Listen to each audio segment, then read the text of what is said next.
आत्मीय भाइयों एवं बहनों, प्रणाम। आपको पुस्तक आस्तिकता की दार्शनिक एवं वैज्ञानिक पृष्ठभूमि लेखक पंडित श्री राम शर्मा आचार्य, विषय अज्ञान का निवारण एवं पूर्णता की प्राप्ति, पृष्ठ 26 से आपको पढ़ के सुनाते हैं। आइए सुनते हैं।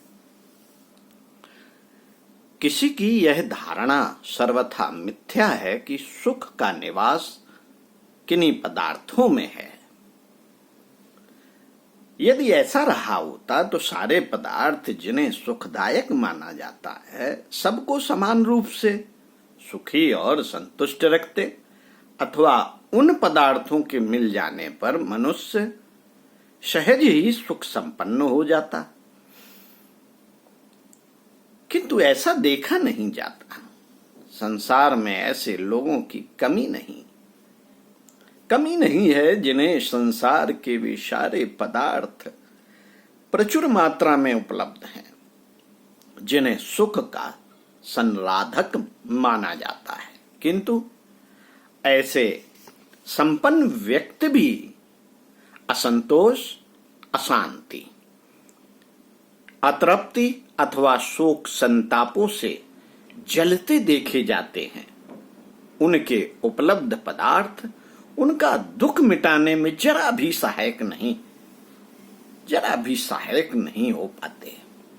मित्रों, वास्तविक बात यह है कि संसार के सारे पदार्थ जड़ होते हैं। जड़ तो जड़ ही है, उसमें अपनी कोई क्षमता नहीं होती। ना तो जड़ पदार्थ किसी को स्वयं सुख दे सकते हैं और ना दुख, क्योंकि उनमें ना तो सुखद तत्व होते हैं ना दुखद तत्व, और ना ही उनमें सक्रियता होती है जिससे वे किसी को अपनी विशेषता से प्रभावित कर सके। यह मनुष्य का अपना आत्म तत्व ही होता है जो उससे संबंध स्थापित करके उसे सुखद या दुखद बना देता है। आत्म तत्व की उन्मुक्तता ही किसी पदार्थ को किसी के लिए सुखद और किसी के लिए दुखद बना देती है। जिस समय मनुष्य का आत्म तत्व सुखोन्मुख होकर पदार्थ से संबंध स्थापित करता है वह सुखद बन जाता है, और आत्म तत्व दुखोन्मुख होकर संबंध स्थापित करता है तब वही पदार्थ उसके लिए दुखद बन जाता है। संसार के सारे पदार्थ जड़ हैं, वे अपनी ओर से ना तो किसी को सुख दे सकते हैं और ना दुख। यह मनुष्य का अपना आत्म तत्व ही होता है जो संबंधित होकर उनको दुखदाई अथवा सुखदाई बना देता है। यह धारणा कि सुख की उपलब्धियां पदार्थों द्वारा होती हैं सर्वथा मिथ्या और अज्ञानपूर्ण है। मित्रों, जब मनुष्य वृद्ध अथवा अशक्त हो जाता है उन्हीं पदार्थों में जिनमें पहले विभोर कर देने वाला आनंद मिलता था एकदम नीरस और स्वादहीन लगने लगते हैं। उनका सारा सुख न जाने कहां विलीन हो जाता है।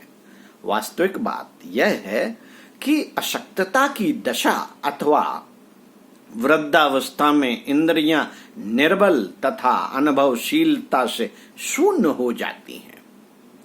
उनमें किसी पदार्थ का रस लेने की शक्ति नहीं रहती। इंद्रियों का शैथिल्य ही पदार्थों को नीरस, आसुखद तथा निस्सार बना देता है। वृद्धावस्था ही क्यों? बहुत बार यौनावस्था में भी सुख की अनुभूतियां समाप्त हो जाती हैं। इंद्रियों में कोई रोग लग जाने अथवा उनको चेतनाहीन बना देने वाली कोई घटना घटित हो जाने पर भी उनकी रसानुभूति की शक्ति नष्ट हो जाती है। जैसे रसेंद्री जिह्वा में छाले पड़ जाएं तो मनुष्य कितने ही सुस्वाद पदार्थों का सेवन क्यों न करे, उसे उसमें किसी प्रकार का आनंद न मिलेगा। पाचन क्रिया निर्बल हो जाए तो कोई भी पौष्टिक पदार्थ बेकार हो जाएगा। आंखें विकार युक्त हो जाएं तो सुंदर से सुंदर दृश्य भी कोई आनंद नहीं दे पाते। इस प्रकार हम देख सकते हैं कि सुख पदार्थ में नहीं बल्कि इंद्रियों की अनुभूति शक्ति में है। वस्तुतः रस की अनुभूति इंद्रियों की स्थूल बनावट से नहीं होती, बल्कि इससे भिन्न कोई दूसरी वस्तु है जो रस की अनुभूति कराती है। वह वस्तुतः क्या है? वह वस्तु है चेतना, जो सारे शरीर और मन प्राण में ओतप्रोत रहकर मनुष्य की इंद्रियों को रसानुभूति की शक्ति प्रदान करती है। इसी सब ओर से शरीर में ओतप्रोत चेतना को आत्मा कहते हैं।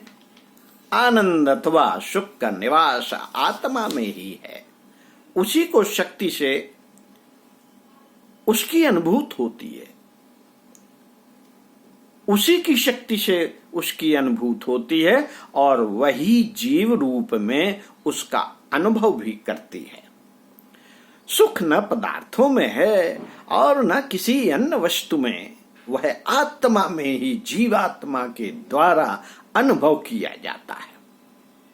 मित्रों, संसार के सारे संबंध आत्मा द्वारा ही संबंधित हैं। जब तक जिसमें आत्म भाव बना रहता है उसमें प्रेम और सुख आदि की अनुभूति बनी रहती है, और जब वह आत्मीयता समाप्त हो जाती है, वही वस्तु या व्यक्ति अपने लिए कुछ भी नहीं रह जाता। किसी को अपना मित्र बड़ा प्रिय लगता है, उससे मिलने पर हार्दिक आनंद की उपलब्धि होती है, न मिलने से बेचैनी होती है। किंतु जब किन्हीं कारणोंवश उससे मैत्री भाव समाप्त हो जाए अथवा आत्मीयता समाप्त हो जाए तो वह मित्र अपने लिए एक सामान्य व्यक्ति बन जाता है। उसके मिलने न मिलने से किसी प्रकार का हर्ष विषाद नहीं। बहुत बार तो उससे इतनी विमुखता हो जाती है कि मिलने अथवा दिखने पर अन्यथा अनुभव होता है। प्रेम, सुख और आनंद की सारी अनुभूतियां आत्मा से ही संबंधित होती हैं, किसी वस्तु, विषय, व्यक्ति अथवा पदार्थ से नहीं। सुख का संसार आत्मा में ही बसा हुआ है, उसे उसमें खोजना चाहिए। सांसारिक विषयों अथवा वस्तुओं में भटकते रहने से वही दशा और परिणाम सामने आएंगे जो मरीचिका में भूले मृग के समान आते हैं।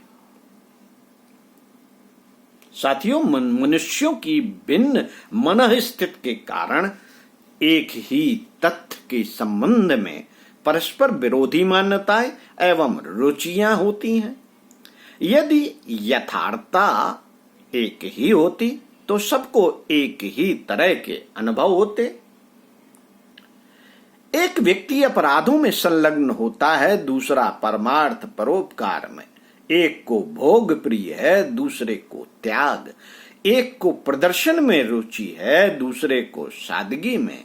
एक विलास के साधन जुटा रहा है, दूसरा त्याग पथ पर बढ़ रहा है। इन भिन्नताओं से यही सिद्ध होता है कि वास्तविक सुख, दुख, हानि, लाभ कहाँ है, किसमें है, इसका निर्णय किसी सार्वभौम कसौटी पर नहीं, मनः इस संस्थान की स्थिति के आधार पर दृष्टिकोण के अनुरूप ही किया जाता है।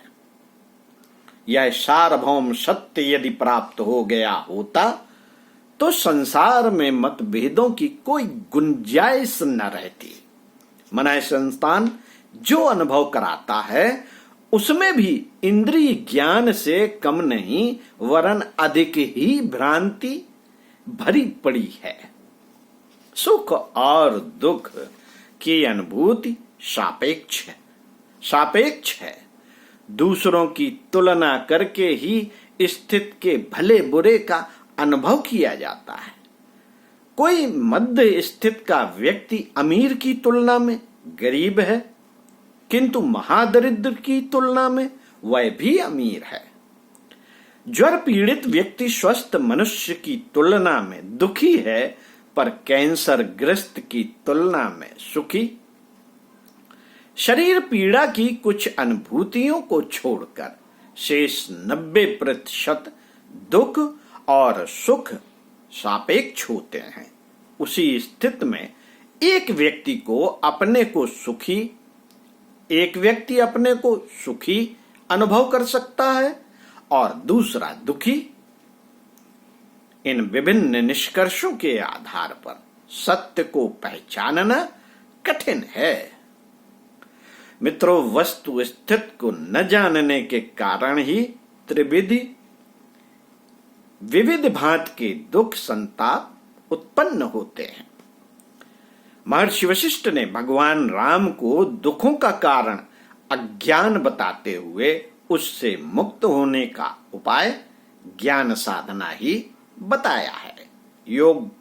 योग वशिष्ठ वचन है। आयुधो व्याध यश्चैव द्वय दुखस्य कारणम तन्निवृत्ति सुखम विद्यात तक्षयो मोक्ष उच्यते। आदि व्याधि अर्थात मानसिक और शारीरिक यह दो ही प्रकार के दुख इस संसार में हैं। इनकी निवृत्ति विद्या अर्थात ज्ञान द्वारा ही होती है। इस दुख निवृत्ति का नाम ही मोक्ष है। साथियों, इस प्रकार इस न्याय से विदित होता है कि यदि मनुष्य जीवन से दुखों का तिरोधान हो जाए तो वह मोक्ष की स्थिति में अवस्थित हो जाए। दुखों का अभाव ही आनंद भी है। अर्थात मोक्ष और आनंद एक दूसरे के पर्याय हैं। इस प्रकार यदि जीवन के दुखों को नष्ट किया जा सके तो आनंदवाची मोक्ष को प्राप्त किया जा सकता है। बहुत बार देखा जाता है कि लोग जीवन में अनेक बार आनंद प्राप्त करते हैं। वे हंसते, बोलते, खाते, खेलते, मनोरंजन करते, नृत्य, संगीत और काव्य कलाओं का आनंद लेते हैं। उत्सव, समारोह और पर्व मनाते, प्रेम पाते और प्रदान करते, गोष्ठी और सत्संगों में मोद विनोद करते और न जाने इस प्रकार से आमोद प्रमोद पाते और प्रसन्न बना करते हैं। तो क्या उनकी इस स्थिति को मोक्ष कहा जा सकता है? आइए अगले वीडियो में इस प्रश्न का उत्तर इसी पुस्तक से पढ़कर बताएंगे। ओम शांति।